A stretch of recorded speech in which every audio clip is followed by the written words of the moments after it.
Hi there, Anke Herman back again for another quick Sunday video. And today I want to talk about whether you can be good enough as a professional dressmaker even if you're entirely self-taught. It's come up in a few conversations, and there's always that sense of I'm passionate about it, I love sewing, but I'm self-taught. And I'm always like, oh, yeah, me too. And so what I want to point out is that having taught yourself how to sew, or like whatever way you've learned what you know now about sewing or anything else really, self-taught isn't any worse than any other way of learning. There's a million ways of learning something, and going the official, London College of Fashion route, or wherever you are, is just one way of getting there.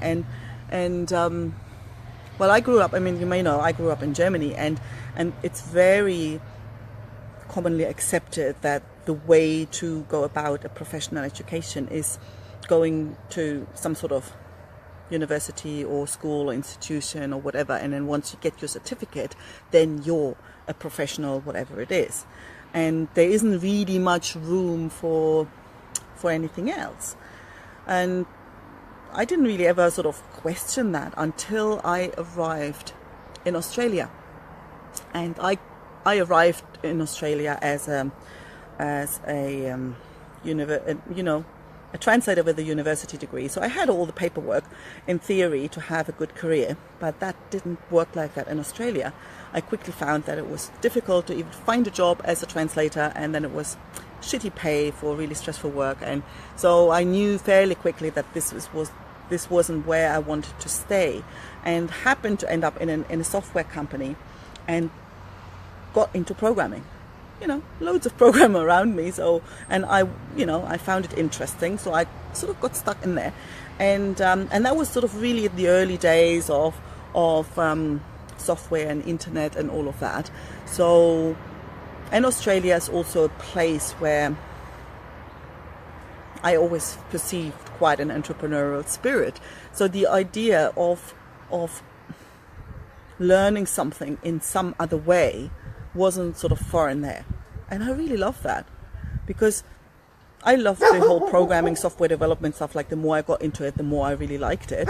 But I never went, I took courses and I took exams and stuff like that. So I never went to university to study information technology. And in IT, it was even went to the point that when I was later working in companies and we were looking to hire a software developer, if there was somebody with a university degree, he was pretty much discarded straight away, because university curriculum take a long time to change. So whatever this guy had learned was kind of so old, and it showed a lack of enthusiasm. It showed a lack of being prepared to be active and proactive and go out there and experiment. And they were all qualities that we were looking for. So somebody who'd come through the traditional route actually had a disadvantage. And that really hit home for me. And that's where I really learned that there's more than one way to learn something. And it doesn't mean that one is better or the other. And it doesn't mean that one is less work than the other. I'd almost say, if anything, having the discipline and the self-motivation to go the self-taught route is actually, if anything, worth more than having somebody else teach you.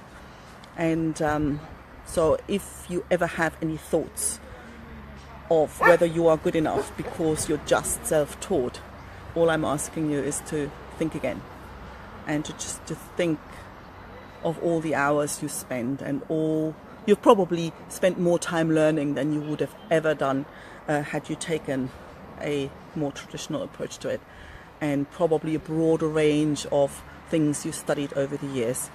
and than you would have if you'd just gone to a particular school. So yeah, if you ever doubt whether you're ready or whether you're qualified because you're just self-taught, all I'm asking you is please think again. Wishing you a lovely Sunday. Bye for now.